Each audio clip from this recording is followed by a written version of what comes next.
अस्सलाम वालेकुम स्टूडेंट्स, कैसे हैं आप सब। मुझे उम्मीद है सब खैरियत से होंगे। तो बेटा इस वीडियो के अंदर जो है हम इसके जो है वो लॉन्ग क्वेश्चन को देखेंगे। इससे पहले हम जो है इसके कंप्लीट इसके जो लेक्चर हैं वो हम कर चुके हैं। उसके अलावा इसके एमसीक्यू, इसके शॉर्ट क्वेश्चन हम सब कुछ कर चुके हैं। आज जो है हम इसके जो है वो लॉन्ग क्वेश्चन करेंगे। सबसे पहला बेटा लॉन्ग क्वेश्चन आपका, explain the fluid mosaic model of the cell membrane. के फ्लड म्यूजिक मॉडल जो है उसको हमने एक्सप्लेन करना है।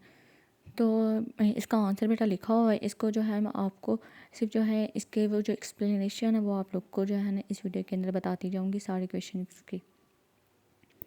तो बेटा इस मॉडल को जो है वो सिंगर और निकोलसन ने 1972 में उसको किया था, प्रपोज किया था, यानी इंट्रोड्यूस करवाया था। इस मॉडल के मुताबिक जो है सेल मेम्ब्रेन की 2 लेयर्स होती हैं जिसे हम जो है फॉस्फोलिपिड्स कहते हैं, और इसमें जो है वो प्रोटीन्स जगह जगह मौजूद होती हैं।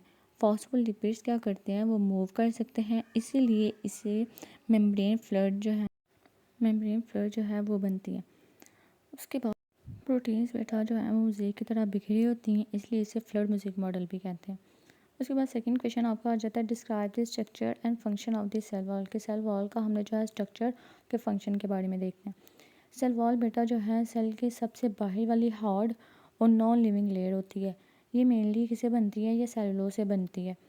ये हो गया इसका स्ट्रक्चर। इसके बाद इसके फंक्शन आ जाते हैं। इसका फंक्शन क्या है, ये सेल को शेप देती है, सेल को सपोर्ट देती है, उसको स्ट्रेंथ देती है और उसको डैमेज से बचाती है। ज़्यादा पानी आने पर जो है वो सेल को फटने से भी क्या करती है, बचाती है। वाटर डिजॉल्व सब्सटेंसेस को वो पास होने देती है। तो ये क्या है, इसका इसका स्ट्रक्चर हो गया और ये इसके क्या होंगे, फंक्शन होंगे। उसके बाद थर्ड क्वेश्चन आ जाता है, discuss the component of nucleus. Nucleus के कंपोनेंट जो है वो डिस्कस करने हैं हमने। सबसे पहले हम देखते हैं न्यूक्लियस क्या होता है। न्यूक्लियस जो है उसको हम कंट्रोल सेंटर कहते हैं। इसके आप पार्ट्स देखते हैं। सबसे पहला पार्ट आ जाता है न्यूक्लियर इन्वेलप। न्यूक्लियर इन्वेलप जो है क्या करता है, न्यूक्लियस को कवर करता है। न्यूक्लियर पोर जो है वो अंदर बाहर सब्सटेंस की मूवमेंट को कंट्रोल करते हैं। न्यूक्लियर प्लाज्म क्या करते हैं, ये जेली जैसा मटेरियल होता है, और न्यूक्लियस जो होता है वो क्या करेगा, राइबोसोम्स बनाता है। उसके बाद आ जाता है हमारे पास क्रोमेटिन आ जाता है। क्रोमेटिन बेटा क्या करता है, वो डीएनए रखता है और डिवीजन के वक्त क्रोमोसोम्स बनाता है। मतलब इसके पास जो है वो डीएनए होता है जो डिवीजन के वक्त क्या करेगा, क्रोमोसोम्स को बनाएगा। उसके बाद आ जाता है हमारे पास क्वेश्चन 4 आ जाता है कि describe the structure and function of lysosome and endoplasmic reticulum. तो बेटा जो लाइसोसोम एंजाइम्स हैं ये क्या करते हैं, ये जो डैमेज ऑर्गेनेली होते हैं और जो वेस्ट जो मटेरियल होता है उसको क्या करते हैं, ये डाइजेस्ट कर लेते हैं, और उनको जो हमारे पास जो वेस्ट मटेरियल होगा उसके ब्रेक डाउन करेंगे और उसे सेल से बाहर निकाल लेंगे। इसीलिए इन्हें हम जो है वो सुसाइडल बैग्स भी कहते हैं। क्या कहते हैं, हम इन्हें सुसाइडल बैग्स भी कहते हैं। एंडोप्लाज्मिक रेटिकुलम जो ये एक जो है क्या है, मेम्ब्रेन का नेटवर्क है। इसके अंदर हमारे पास एक रफ एंडोप्लाज्मिक रेटिकुलम आ जाती है और एक स्मूथ एंडोप्लाज्मिक रेटिकुलम आ जाते हैं। इसकी 2 टाइप्स होती हैं। रफ के एंडोप्लाज्मिक रेटिकुलम क्या करते हैं, ये प्रोटीन्स को बनाते हैं, जबकि जो स्मूथ एंडोप्लाज्मिक रेटिकुलम होते हैं वो क्या करते हैं, वो लिपिड्स को बनाते हैं और हार्मफुल सब्सटेंस को डिटॉक्सिफाई करते हैं। उसके बाद बेटा आ जाता है हमारे पास अब क्वेश्चन नंबर 5 आ जाता है, उनके describe the formation and function of the Golgi complex. तो गोल्जी कम्प्लेक्स जो है ये फ्लैटन सैक्स यानी सिस्टर्नी से मिलकर बने होते हैं। ये एंडोप्लाज्मिक रेटिकुलम से प्रोटीन रिसीव करते हैं और उन्हें मॉडिफाई करते हैं, उन्हें पैक करते हैं और सेल के डिफरेंट पार्ट या फिर बाहर भेज देते हैं।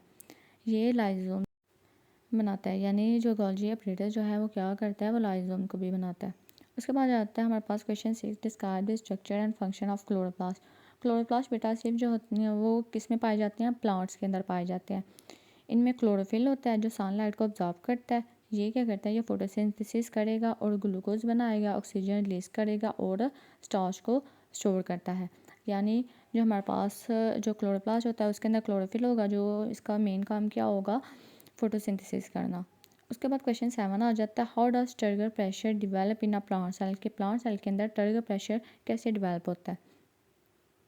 तो इसका बेटा आंसर है कि जब ऑस्मोसिस की वजह से पानी जो है प्लांट सेल में एंटर होता है तो वो सेंट्रल वैक्यूल में जमा हो जाता है। तो वैक्यूल जो होता है फिर क्या हो जाता है, वो फूल जाता है और सेल मेम्ब्रेन को सेल वाल की तरफ जो है ना वो पुश की तरफ बेटा पुश करेगी। यानी क्या होता है कि ऑस्मोसिस की वजह से जब पानी जो है वो प्लांट सेल में एंटर होगा तो सेंट्रल वैक्यूल में जमा हो जाता है। वैक्यूल उसकी वजह से क्या हो जाती है, फूल जाती है और सेल मेम्ब्रेन जो है वो सेल वॉल को एक तरफ पुश कर देगी। इसी प्रेशर को हम क्या कहते हैं, टर्गर प्रेशर कहते हैं। ये प्रेशर जो है प्लांट को सीधा रखने में और फ्रेश रखने में हेल्प करता है। अगर पानी कम हो जाए तो प्रेशर जो है वो भी कम हो जाएगा और प्लांट क्या हो जाएंगे, मुरझा जाते हैं। उसके बाद क्वेश्चन नंबर 8 आ जाता है। 4 डिफरेंसेस हमने बताने हैं प्लांट सेल में और एनिमल में। प्लांट सेल में पहला हमारे पास जो डिफरेंस आता है, प्लांट सेल में जो है हमारे पास सेल वॉल होते हैं, क्लोरोप्लास्ट, और एक बड़ी जो है वो वैक्यूल होती है, इसलिए उसकी जो शेप होती है वो फिक्स होती है। जबकि एनिमल सेल में जो है वो सेल वॉल और क्लोरोप्लास्ट नहीं होते हैं, वैक्यूल जो होती हैं वो छोटी होती हैं और शेप फिक्स नहीं होती हैं। उसके बाद क्वेश्चन नंबर 9 आ जाता है। Describe the concept of division of labour and give 3 examples. तो डिवीजन ऑफ लेबर का मतलब है बेटा हर सेल का अपना एक स्पेसिफिक काम होता है, इससे बॉडी जो है वो ज़्यादा एफिशिएंटली काम करती है। मिसाल के तौर पे हमारे पास सर जो हमारे पास रेड ब्लड सेल्स होते हैं वो क्या करते हैं, ऑक्सीजन को बेटा ट्रांसपोर्ट करती है। उसके बाद जो न्यूरॉन्स होते हैं वो मैसेज भेजते हैं, मसल सेल जो होते हैं वो मूवमेंट करवाते हैं। इस तरह हर एक का क्या है, अपना अपना एक स्पेसिफिक उनका फंक्शन है। उसके बाद नोट हमने लिखना है सेल स्पेशलाइजेशन पे। तो सेल स्पेशलाइजेशन का बेटा मतलब है अनस्पेशलाइज्ड सेल्स हैं जो, यानी अनस्पेशलाइज्ड सेल्स मतलब स्टेम सेल्स हैं जो डिफरेंट स्पेशलाइज्ड सेल्स में तब्दील हो जाते हैं। हर स्पेशलाइज्ड सेल की स्ट्रक्चर उसके फंक्शन के मुताबिक होती है। इसी वजह से मल्टी सेलुलर ऑर्गेनिज्म में हर सेल अपना स्पेसिफिक काम एफिशिएंटली करता है।